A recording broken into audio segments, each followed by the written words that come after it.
السلام علیکم عزیز طالبات، امید ہے آپ سب خیریت سے ہوں گے۔ ہم اپنے پچھلے لیکچرز میں جو ہے ہم نے جو کام شروع کیا تھا وہ تھا ادبی و تنقیدی اصطلاحات۔ اس میں سے ہم نے بہت ساری جو ہے وہ کر لی تھی۔ امید ہے کہ آپ جو ہے آپ نے ان کو یاد کیا ہوگا۔ آج جو ہم شروع کرنے لگے ہیں وہ ہے سہل ممتنع۔ یہ سب سے آسان جو ہے اصطلاح کہہ لیں، جس کو یاد کرنا بھی آسان ہے اور سمجھنا بھی آسان ہے۔ سہل کہتے ہیں آسان کو اور ممتنع کہتے ہیں دشوار کو۔ سادگی اور حسن بیان کی وہ صورت جو بظاہر آسان معلوم ہو لیکن اس کا نبھانا مشکل ہو، لغت میں اس کا نبھانا مشکل ہو، اس کو سہل ممتنع کہتے ہیں۔ لغت میں سہل آسان کے معنی میں ہے اور ممتنع دشوار کے معنی میں۔ بحر الفصاحت کی جو کتاب ہے اس کے جو مصنف ہے وہ لکھتے ہیں کہ سہل ممتنع ایسے شعر کو کہتے ہیں جس کی مثال بنانا دشوار ہو اگرچہ بظاہر سہل معلوم ہوتا ہو۔ مطلب ایسا ہے کہ بعض اوقات ہم کوئی شعر کسی بھی شاعر کا پڑھتے ہیں تو ہمیں وہ اتنا آسان لگتا ہے کہ ہمیں لگتا ہے کہ ہم بھی اگر ایسا لکھنا چاہیں تو لکھ سکتے ہیں، لیکن جب ہم اس کی کوشش کریں تو وہ کام ہم سے نہ ہو سکے۔ ایسی چیز جو دیکھنے میں یا سننے میں ہمیں آسان لگیں لیکن جب ہم اس کو نبھانے لگیں تو وہ ہم سے نہ ہو سکے تو اس کو ہم کہتے ہیں سہل ممتنع۔ جیسے میر کا یہ شعر ہے، فقیرانہ آئے صدا کر چلے، میاں خوش رہو ہم دعا کر چلیں۔ بہت خوبصورت سا خیال ہے اور ایسا لگتا ہے جیسے یہ جو ہے کام تو ہم بھی لکھ سکتے ہیں لیکن جب ہم لکھنے بیٹھیں تو ہم سے یہ کام نہ ہو سکے۔ غالب کی یہ غزل بھی سہل ممتنع کی خوبصورت مثال ہے۔ ابن مریم ہوا کرے کوئی، میرے دکھ کی دعا کرے کوئی، نہ سنو گر برا کہے کوئی، نہ کہو گر برا کہے کوئی، روک لو گر غلط چلے کوئی، بخش دو گر خطا کرے کوئی، کون ہے جو نہیں ہے حاجت مند، کس کی حاجت روا کرے کوئی۔ غالب کی دوسری غزل بھی جو ہے وہ سہل ممتنع خوبصورت مثال ہے۔ اس میں سے جو مثالیں آپ کو دو زیادہ آسان لگیں تو وہ آپ جو ہے وہ یاد کر سکتے ہیں۔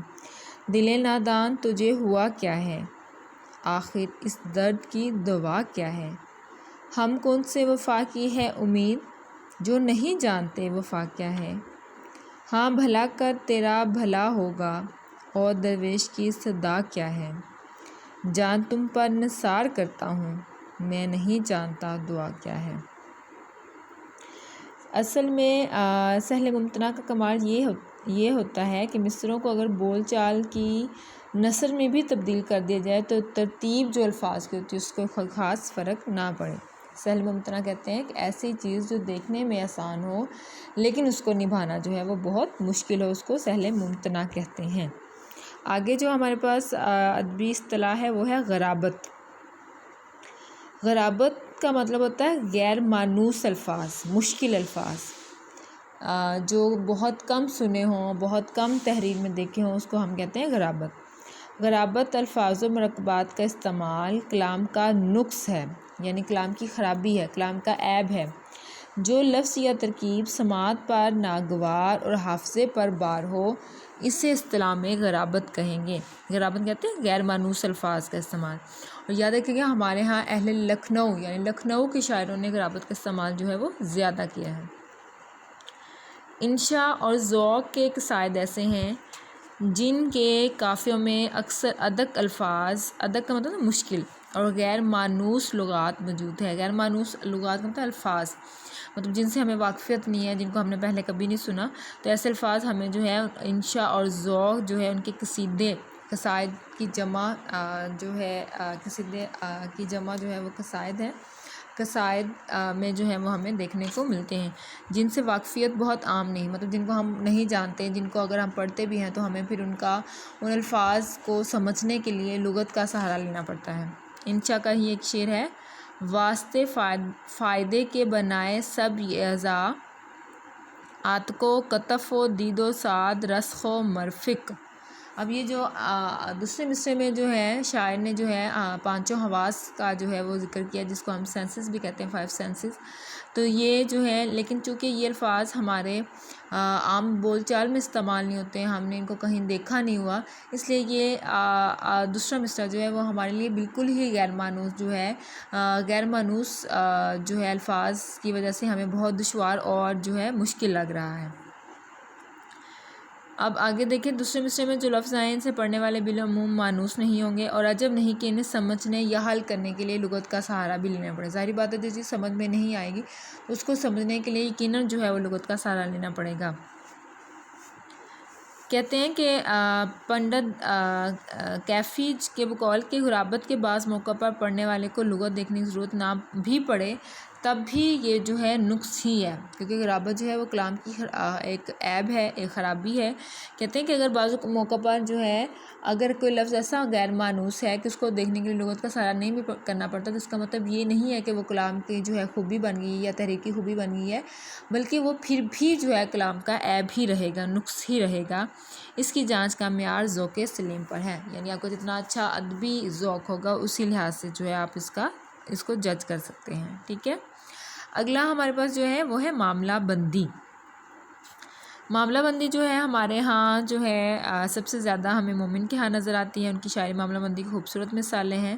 اب مولانا شبلی نے شعر العجم میں جو ہے معاملہ بندی کی تعریف کی ہے، وہ کہتے ہیں کہ عشق بازی میں جو حالات پیش آتے ہیں ان کے ادا کرنے کو وقوع گوئی کہتے ہیں۔ اہل لکھنؤ نے اس کا نام جو ہے وہ معاملہ بندی رکھ دیا۔ حقیقت یہ ہے کہ معاملہ بندی کا میدان بہت وسیع ہے۔ عاشقانہ ریاض و نیاز کی باتیں، محبوب اور عاشق کے درمیان پیش آنے والے معاملات کا بیان جو ہے وہ کیا کہلاتا ہے؟ معاملہ بندی کہلاتا ہے۔ اردو میں جرأت، داغ اور حسرت معاملہ بندی میں امتیازی حیثیت رکھتے ہیں۔ مومن کی شاعری بھی جو ہے وہ معاملہ بندی کی خوبصورت مثال ہے۔ ایک مدت تک عشق حقیقی اور عشق مجازی کو اردو ادب میں باہم مدغم کیا جاتا رہا، مدغم کا مطلب ملایا جاتا رہا۔ جرأت نے اردو شاعری کی اس روایت کے خلاف بغاوت کی اور معاملہ بندی کو ایک خاص اسلوب پیش کیا۔ داغ کو جرأت کی ادبی روایت کا پیر بتایا گیا ہے، اس لیے کہ داغ نے واضح طور پر عشق حقیقی کو عشق مجازی سے علیحدہ کر دیا اور عشق کے جنسی پہلوؤں پر جو ہے وہ زور دیا۔ غالب کے ہاں بھی ہمیں معاملہ بندی کی لطیف مثالیں ملتی ہیں۔ حالی نے غالب کے اشعار کو معاملے کے اشعار قرار دیا ہے۔ حالی جو ہے وہ کہتے ہیں کہ غالب کی یہ اشعار جو ہے وہ معاملہ بندی کی خوبصورت مثال ہیں۔ اس بزم میں مجھے نہیں بنتی حیا کیے، بیٹھا رہا گرچہ اشارہ ہوا کیے، غیر کو یارب وہ کیوں کر منع گستاخیے کرے، گر حیا بھی اس کو آتی ہے تو شرمایا چاہیے۔ اس کے علاوہ حضرت موہانی کا شمار بھی جو ہے اردو کے ایسے شاعروں میں ہوتا ہے جن کے ہاں معاملہ بندی خاصی نکھری ہوئی ہمیں جو ہے وہ نظر آتی ہے۔ ان کے ہاں بھی جو ہے حضرت کے ہاں بھی معاملہ بندی جو ہے عشق و محبت کی خوبصورت جو ہے وہ مثالیں ہیں، ان کی شاعری بھی جو ہے وہ پڑھنے کے لائق ہے۔ اس کے بعد ہمارے پاس ہے مضمون آفرینی۔ مضمون آفرینی ہمارے ایک تنقیدی اصطلاح ہے جسے متقدمین نہایت محدود پیمانے میں استعمال کرتے ہیں۔ متقدمین جو ہمارے جو پہلے لوگ جو ہیں وہ گزر چکے ہیں۔ فیض احمد فیض نے مضمون آفرینی کی اس قدیم مفہوم سے ذرا طنزی انداز میں بحث کی ہے اور لکھتے ہیں، اگر شاعر کوئی بالکل نیا یا بالکل ناشنیدن مضمون پیدا کرے ہم اسے مضمون آفرینی کہتے ہیں، لیکن اگر کسی پرانے اور افسردہ مضمون میں کوئی تفصیل بڑھا دی جائے تو اسے ہم جو ہے یعنی کچھ عدل بدل کر دیا جائے، یعنی بغلے کے سر پر چوم رکھ کر پکڑا جائے تو مضمون آفرینی مسلم۔ اور یہ جو ہے فیض احمد فیض نے جو ہے مضمون آفرینی کی جو ہے وہ تعریف کی ہے، یعنی شاعر کو بالکل نیا یا ایسا جو پہلے کبھی نہ سنا ہو ایسا مضمون بیان کرے تو اسے ہم کیا کہتے ہیں؟ مضمون آفرینی نہیں کہتے، بلکہ اگر کسی پرانے یا فرسودہ مضمون میں کوئی تفصیل بڑھا دی جائے یا عدل بدل کر دی جائے تو اس کو ہم مضمون آفرینی کی مثال کہتے ہیں۔ جیسے جو ہے غالب کا شعر ہے، ذکر اس پری وش کا اور پھر بیان اپنا، بن گیا رقیب آخر جو تھا رازداں اپنا۔ غالب نے جو ہے اس کی بڑی خوبصورت جو ہے وہ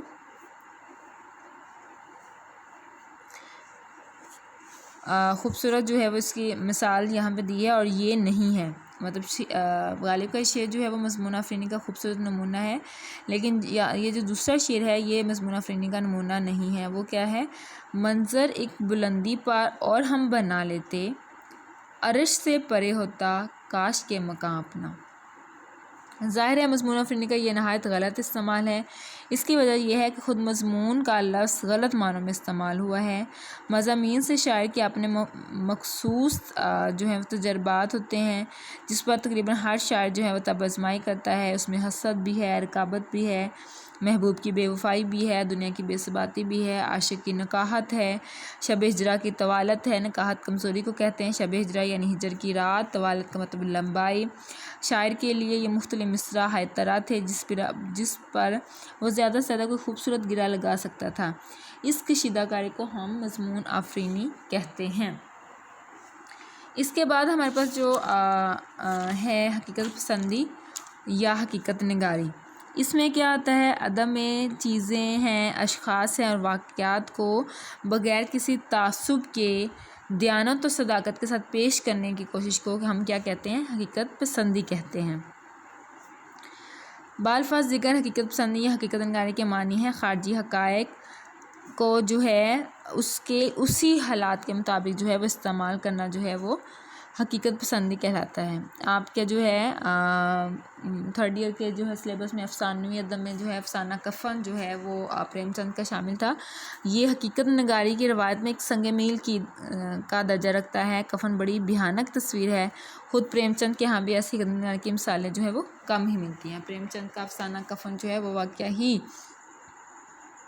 حقیقت پسندی یا حقیقت نگاری کی خوبصورت مثال ہے۔ یا حقیقت پسندی وہ چیز ہوتی ہے کہ جو چیز جیسی ہے، چاہے وہ جتنی بھی زیادہ تلخ کیوں نہیں ہے، کتنی ہی زیادہ وہ کراہت زدہ کیوں نہیں ہے، اس چیز کو اسی چیز کے ساتھ بغیر رد و بدل کیے اس کو اپنی تحریر کا حصہ بنا دینا جو ہے وہ حقیقت پسندی کہلاتا ہے۔ اس کے بعد ہمارے پاس ہے مکفّہ نثر۔ مکفّہ نثر کہتے ہیں ایسی نثر جس میں قافیہ ہو مگر وزن نہ ہو، ٹھیک ہے، اس کو اصطلاح میں مکفّہ نثر کہتے ہیں۔ غالب کی خطوط جو ہیں وہ اس کی خوبصورت مثالیں ہیں۔ اس میں 2 مثالیں جو ہیں وہ غالب کی خطوط کی ہیں، اس میں سے کوئی ایک بھی جو ہے وہ آپ لکھ سکتے ہیں۔ نظر ولایت کی، ولایت روانی ہوئی یا نہیں، میری جگر قادی کی قدردانی ہوئی یا نہیں۔ اس میں دیکھیں کہ قافیہ آرائی جو ہے وہ شاعر نے جو ہے وہ کی ہے، لیکن چونکہ اس میں وزن نہیں ہے اس لیے یہ شاعری نہیں بلکہ نثر ہے۔ پیشگاہ حکام سے موافق دستور قدیم کے خط کا امیدوار رہوں یا نہیں، اپنے حسن طبع کا شکر گزار رہوں یا نہیں۔ خوبصورت جو ہے غالب نے جو ہے قافیہ آرائی کی ہے، اور ویسے بھی غالب کے ہاں ہمیں جو ہے وہ خوبصورت قافیہ آرائی جو ہے وہ ملتی ہے۔ کبھی آپ کو یہ بھی خیال آتا ہے کوئی ہمارا دوست جو غالب کہلاتا ہے وہ کیا کھاتا پیتا اور کیوں کر جیتا ہے؟ پینشن قدیم 21 مہینے سے بند اور میں سادہ دل فتوح جدید کا آرزومند۔ اس پینشن کا احاطہ پنجاب کے حکام پر مدار ہے، سو ان کا یہ شیوا اور شعار ہے کہ نہ روپیہ دیتے ہیں، نہ جواب، نہ مہربانی کرتے ہیں، نہ عتاب، خیر ان سے قطع نظر کی، اب سنیے ادھر کی۔ اب یہ غالب کے خطوط کے 2 جو ہے مثالیں ہیں، اور یہ دونوں ہی مکفّہ نثر کی خوبصورت مثالیں ہیں۔ جب اس کو آپ یاد کریں تو اس میں سے کوئی بھی ایک مثال جو ہے وہ آپ اس میں لکھ سکتے ہیں۔ اس کے بعد آگے آپ کے پاس جو ہمارے پاس آخری ادبی و تنقیدی اصطلاح ہے وہ ہے مسجع نثر۔ مکفّہ اور مسجع آپ دونوں نے جو ہے یہ دونوں شاید لفظ کبھی سنے ہوں، یہ اکٹھے جو ہے استعمال ہوتے ہیں۔